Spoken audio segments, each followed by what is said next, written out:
This is Macro Analytics, delivering frank conversations on global macroeconomics and market analysis, outside the mainstream, featuring discussions and debates between Gordon T. Long, publisher and editor of GordonTLong.com, and his guests. The content of this discussion is strictly the opinion of the participants. It is in no way a solicitation for business, nor is it to be considered investment advice of any sort. Always consult a registered investment advisor before making any investment decision. These discussions are extremely hard-hitting and terribly frank, and parental discretion is advised. Now, on to the show. Good morning. I'm Gord Long with GordonTLong.com, and I have with me this morning for his third visit to Macro Analytics, Richard Duncan, author of books such as The New Depression, The Corruption of Capitalism, The Dollar Crisis, and the publisher of Macro Watch. Welcome back, Richard.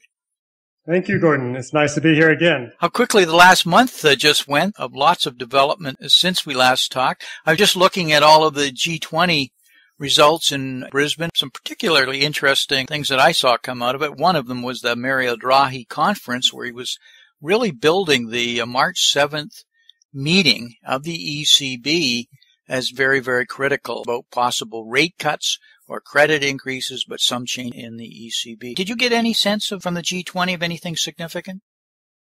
Well, this commitment to boost the global economy by $2 trillion over the next few years was interesting, but, I would say to that, talk is cheap. Let's see what they actually come up with, supposedly by November. It's hard to really see how they're going to make that happen when the U.S. Congress is absolutely determined not to pass any kind of stimulus anytime in the foreseeable future. And China is already doing absolutely everything it can to keep its bubble inflated. So that's half the world already. So I don't put much faith in that commitment. $2 trillion and tens of millions of jobs, but no plan. So talk is cheap, but I was wondering whether the ECB has a surprise, some form of quantitative easing because of the German Bundesbank capitulating really on sterilization here in the last couple of weeks with the ECB of flashing a green light. But whether that's going to be significant or not, whether it happens, we'll see. Richard, you brought some great slides here, and I want to make sure we got time to go through it to talk about the road we're on with taper right now. If that continues, I'm starting to sense that we may have a U.S. recession by fourth quarter. Is that a possibility? Yes, I think that's a very strong possibility because as we discussed last time, the liquidity is going to begin drying up in the third quarter, and there's going to be a real liquidity drain by the fourth quarter. And that means the chances are quite high that there'll be a very significant correction in the stock market and the property market and in the bond market and commodities possibly as well. And so we'll have a very sharp correction in household sector net worth and combine that with falling median income anyway. And it looks to me that it's almost certain that the U.S. would be in a recession by the end of the year unless the Fed reverses its plans to continue tapering and ending quantitative easing by the end of this year. And so I think they will reverse their plans. I think that they won't end quantitative easing this year. I think there'll be much more quantitative easing on into 2015. Richard, we do a lot of technical analysis here in our recent thesis paper, Globalization Trap. We lay out very clearly the stages and what we think from a market standpoint. We're seeing a correction coming in the spring, and a fairly significant one. We can't see it being any more than 8 to 14%, but we don't believe the government will allow it for many of the reasons you're discussing. But what's at the base of it is real deflation and collateral problems and a collateral contagion building that causes it and really stems it. We believe the government will step in with guarantees and stop it. We kind of agree from a technical standpoint with that. I have got your first chart up. As we've discussed in our earlier conversations, credit growth now drives economic growth. And as I mentioned before, going back to 1952, every time the United States has had less than 2% credit growth, adjusted for inflation, the U.S. has fallen into recession. And that's happened 9 times since 1952. Now, where we are at the moment is we don't have enough credit growth in the U.S. to make the economy, to to have a total of 2% credit growth adjusted for inflation. And that's what you can see in the first chart. Credit growth has begun to pick up. In the most recent quarter, it expanded by almost 1.9 trillion. But we have such a large credit base now in the U.S. The total credit is 58 trillion. So to make that grow by 2% after inflation, we need to have $2.3 trillion of credit growth. And we're not there. We're only at 1.9. And looking ahead, it seems that this growth in credit is more likely to slow than to expand from here. And that's primarily because the U.S. government budget deficit has fallen quite sharply. In 2012, it was 1.1 trillion, but last year it was less than 700 billion. And this year is forecast to be just above 500 billion. So that means the government is borrowing far less than it was just a few years ago. And with the government borrowing less, that means that the rest of the economy is going to have to borrow that much more if we're going to hit this 2% credit growth threshold that would keep us out of recession. And I don't think we're going to hit it. And therefore, I think the Fed is going to have to continue pumping up the economy with more and more ongoing quantitative easing, continuing to create a wealth effect that drives consumption. So what we have, Richard, and I think people are missing this, is good news is bad news. So the good news of an improving U.S. budget deficit, in actual fact, is bad news because the inability of the economy to create more credit. Yes, on one level, macroeconomics is not extremely difficult. The GDP is made up of just four things: personal consumption expenditure, business investment, net trade, and government spending. So in this situation we have now where the budget deficit's dropping so sharply, that's directly reducing the amount of GDP growth we would have had the deficit remained very high. Now, of course, there are many reasons to want to see the budget deficit come down to more sustainable levels, but this can happen too rapidly and go too far. For instance, now, 2013, the budget deficit was 4.1% of GDP. This year, it's projected to be something like 3% of GDP. To put that in context, during the 8 years of the Reagan presidency, the budget deficit averaged 4.1% of GDP over those 8 years. So we're now back down to the level we were during the Reagan years, and in 2014 it will be significantly below that. So suddenly the budget deficit's gone from being in a crisis level, extremely high budget deficits, to being back down to the average of the last 40 years, and soon to be significantly below that average. And that very rapid reduction in the deficits is acting as a very severe drag, a very significant headwind on economic growth. And so far, the Fed has been able to offset that drag through very aggressive quantitative easing.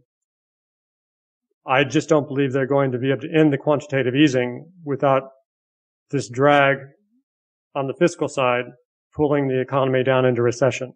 I think people get so caught up with the size of the debt, the total debt, that they miss the short-term ongoing deficit and the impact that it's having, as you just so clearly articulated here, and the concern with it. And I think people are saying, this is good news, but it's actually not. Same with the imports. Yes, because the budget deficit is contracting so quickly, that means the U.S. economy is quite weak, and U.S. imports are not growing. And in the past, it has been rapidly expanding U.S. imports that have driven the global economy. Now on the chart that we have up here, you can see that essentially imports are flat, and they're essentially where they were in 2008 before the crisis started. They corrected very sharply after that. They rebound very sharply, but now they've flatlined again. Is this in real terms, Richard? This is in absolute dollars. So it's actually falling, isn't it, then, in real terms? Yes, that's right. Exactly. And depending on what real inflation numbers we use or basket of currency in U.S. dollars, that is a real drag on the global growth, and especially with emerging markets being such a dominant part of global GDP today. Yes, and well, we should point out that part of this is due to the fact that the U.S. is importing so much less oil than in the past and exporting more petroleum-related products. That's also improving the current account deficit.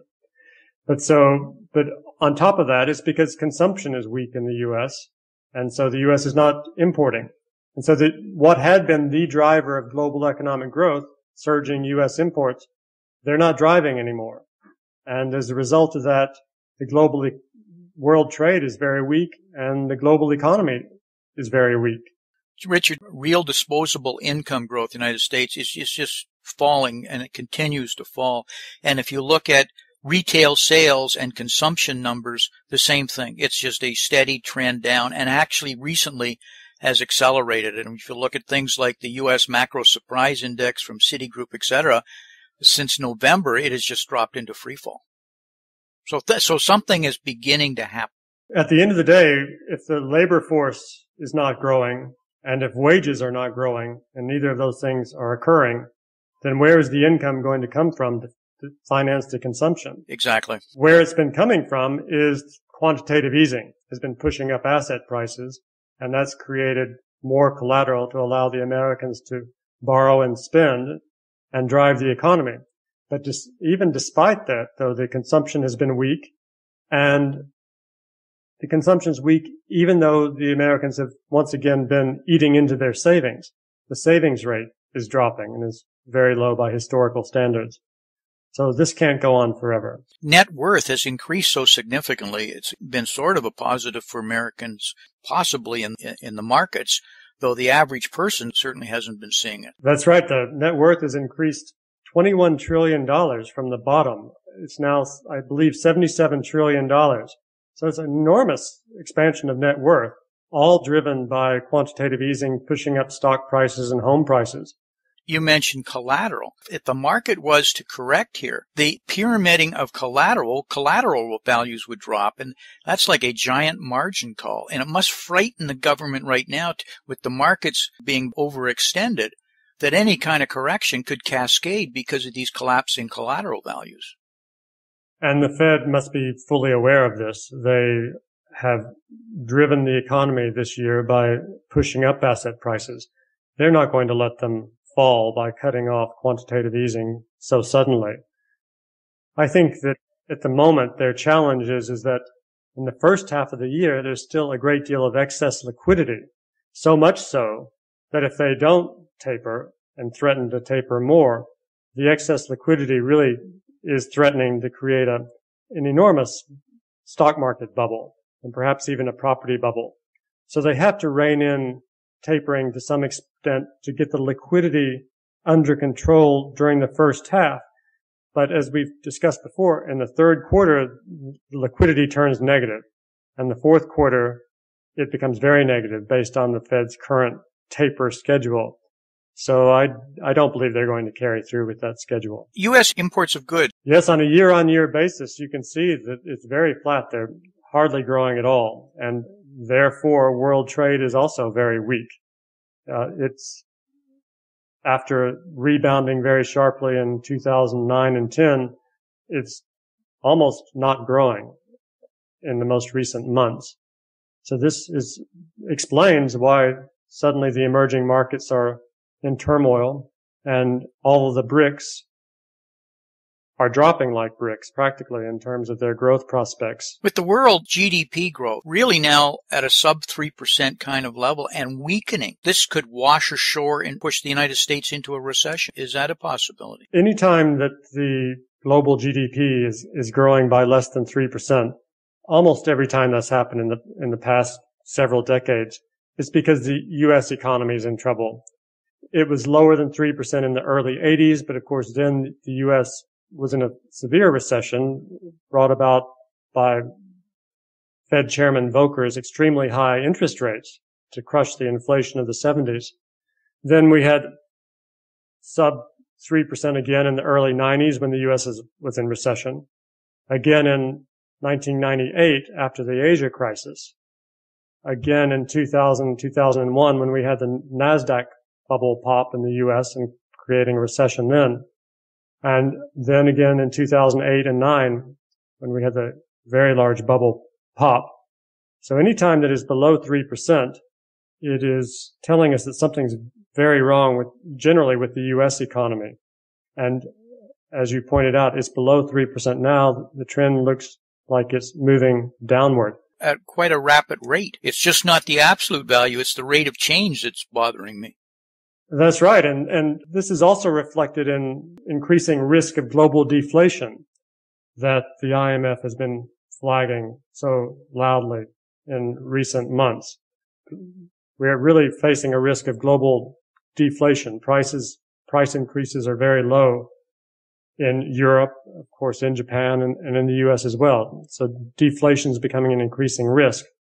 Another reason that makes me think the Fed won't be able to end quantitative easing at the end of this year. The deflation problem to me is about really the exposure to collateral being impaired, and that is collateral values also being less. And we have so much debt and rollover and leverage within the system right now that impairment of collateral would create a chart that starts to say it accelerates downwards. We would just have a cascading effect. That must just terrify all of the central banks right now. I'm sure that it's keeping them awake at night. It's starting to keep me awake at night, Richard, on it, because I really am seeing all of these charts are starting to bother me more and more. We're going to have to wrap. Any closing comments for our listeners? Well, they say money makes the world go around, but I think that should be edited now to say fiat money makes the world go around, because it has only been the expansion of the Fed's balance sheet that's been pushing up asset prices and creating a wealth effect that has kept the U.S. and the world from sliding back into severe recession. I think we're going to get more of that. And perhaps the big news story of this year is going to be when the Fed announces that it's not going to end quantitative easing. Between now and that announcement, we may have some very significant volatility, some downward pressure on stock prices starting perhaps in the third quarter and certainly by mid-year. But then when the Fed reverses itself and announces that QE is going to continue, then we'll get a spike up again in asset prices. So this is going to be an interesting period to watch. Last question for you, Richard. I think the Fed would look pretty bad if it was not following through on quantitative easing, but it's all in the words and what you use. And, you can guise credit increases in other ways. Is there another approach that the Fed might take versus quantitative easing for? Perhaps. I think they should come up with some new ideas, and they may look to the UK. That's where I was going. I was wondering whether the UK's lending process might be a form of it, because you and I had talked earlier about possibly that being the solution for the ECB also. Could you explain that to our listeners? Yes, in the first couple of years of the crisis, the Bank of England was extremely aggressive in its own quantitative easing, and they acquired roughly 30% of all of England's government bonds, all of England's debt. But in 2012, they stopped that quantitative easing program, and they started introducing a couple of different kinds of programs, something called lending for housing scheme, whereby the more banks lend, the lower they can borrow. They can borrow at a lower interest rate from the Bank of England. The more they lend, the lower their cost of borrowing.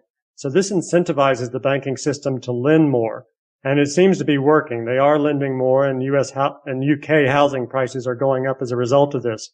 So this may be something that I'm certain the other central banks are watching this, and it may be something that they imitate in the ECB, and who knows, perhaps even with the Fed as well. With $2 trillion of excess reserves at the Fed, wouldn't that really be dramatic? It depends on how much the banks are willing to lend. And this comes back to the problem that there are not that many viable borrowers out there to lend to. If there were viable borrowers who could borrow and invest and make a profit and repay the banks would already be very quick to lend them money. The problem is very few such potential borrowers are out there. So the banks are hesitant to lend because they know if they lend, they won't get the money back. And they're right to be concerned.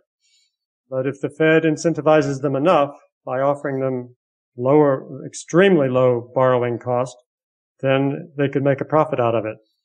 But this would just serve to reflate the asset prices and really create the old vulnerability again of asset price bubbles, which ultimately always pop. So it's not a permanent solution. It's simply a short-term fix that will work for a year or two and then turn sour. Lots to think about here, Richard. Great discussion here this morning. I thank you very much for the time. Could you tell our listeners, Richard, how they might learn more about your product, your work, and your research? My focus now is on producing a video newsletter called Macro Watch, which analyzes trends in credit growth, liquidity, and government policy in order to anticipate how those things are going to impact asset prices and economic growth. You can subscribe to Macro Watch. So please check it out. Richard, thank you very much for your time, and we'll talk to you again next month. Thank you, Gordon. Okay, bye.